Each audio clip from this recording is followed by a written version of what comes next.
किसी ने बड़ी कमाल की बात कही कि डर कहीं और नहीं, बस आपके दिमाग में होता है। मैं हूं आरजे कार्तिक। ये कहानी है हिम्मत की, हौसले की, साहस की और ऊपर वाले पर भरोसे की। कारगिल में जब 1999 में सर्दी के दिनों में भारतीय सेना चौकियां खाली करके नीचे चली आई तो पाकिस्तानी घुसपैठियों ने उन पर कब्जा कर लिया।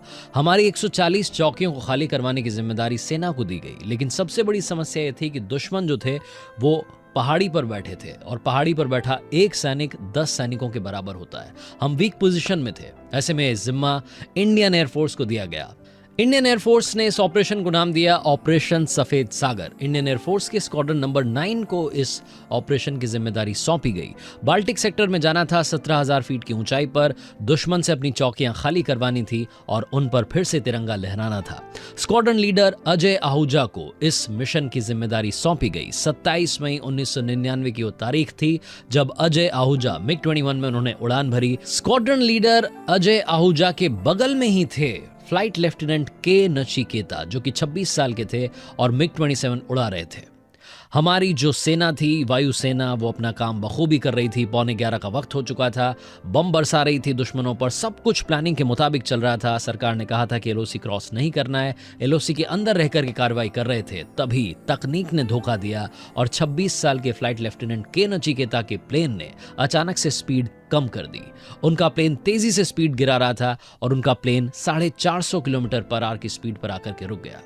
फ्लाइट लेफ्टिनेंट के पास में कोई मौका नहीं था। के नचिकेता ने अपने स्क्वाड्रन लीडर को यह इंफॉर्मेशन दी कि उनका प्लेन तेजी से नीचे जा रहा है और उन्होंने कहा कि मेरे पास इजेक्ट होने के अलावा कोई ऑप्शन नहीं है। स्क्वाड्रन लीडर अजय आहूजा के पास अब 2 ऑप्शन थे। या तो वो खुद एयरबेस वापस आ जाते सुरक्षित, या फिर वो के नचिकेता के प्लेन के पीछे जाते और उनकी लोकेशन के बारे में मालूम करते, ताकि जब भी रेस्क्यू ऑपरेशन होता तो उनकी लोकेशन मालूम चल पाती।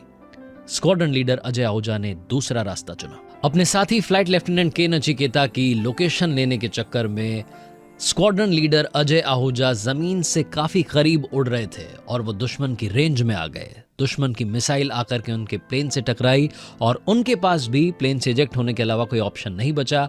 उन्होंने जब लैंड किया तो वो हिंदुस्तानी सीमा में ही उन्होंने लैंड किया, लेकिन क्योंकि हमारी सीमा में पाकिस्तानी सैनिक थे तो पाकिस्तानी सैनिकों ने स्क्वाड्रन लीडर अजय आहूजा को घेर लिया और गोली मार दी।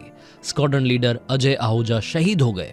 इधर फ्लाइट लेफ्टिनेंट नचिकेता, जो कि पाकिस्तान की सीमा में लैंड कर चुके थे, दुश्मन की सीमा में उन्होंने देखा तो दूर दूर तक बर्फ की चादर थी और उन्हें तब समझ में आया कि इस ऑपरेशन का नाम ऑपरेशन सफेद सागर क्यों रखा गया था।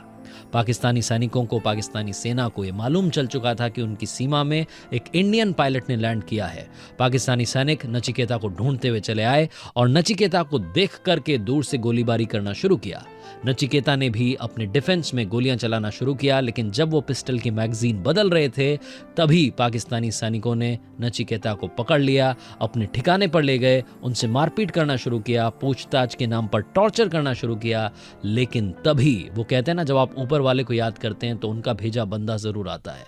इस कहानी में आए पाकिस्तानी एयरफोर्स के डायरेक्टर ऑफ ऑपरेशंस उस वक्त जो थे कैसर तुफैल। कैसर तुफैल ने नचिकेता को पाकिस्तान के जवानों से छुड़वाया, एक अलग कमरे में लेकर के गए, उनसे बातचीत की, उनके लिए, क्योंकि वेजिटेरियन थे, उनके लिए वेजिटेरियन ब्रेकफास्ट का इंतजाम किया और उनसे बातचीत में अपने परिवार की स्थिति बताई, उनके परिवार के बारे में जाना। एक इंटरव्यू में नचिकेता ने बताया कि कैसर तुफैल उनके लिए एक दोस्त की तरह आए। उन्होंने उनसे दोस्ताना व्यवहार किया, परिवार की बातें की। कैसर तुफैल के साथ नचिकेता सुरक्षित थे। इधर पाकिस्तान पर दबाव बढ़ रहा था। इंटरनेशनल मीडिया कह रहा था कि जेनेवा कन्वेंशन को फॉलो करना होगा। 7 दिनों के बाद 4 जून 1999 की तारीख थी जब के Nachiketa flight lieutenant Wagah border से फिर हिंदुस्तान चले आए। उन्हें भारत की सरकार ने बहादुरी के लिए पुरस्कारों से नवाजा। ये छोटी सी कहानी बताती है कि जिंदगी में जब आप हौसला रखते हैं, हिम्मत रखते हैं, साहस रखते हैं तो ऊपर वाले का भेजा कोई ना कोई बंदा आपका साथ देने के लिए जरूर आता है। जिंदगी में कभी ना घबराएं, कर दिखाओ कुछ ऐसा कि दुनिया करना चाहे आपके जैसा।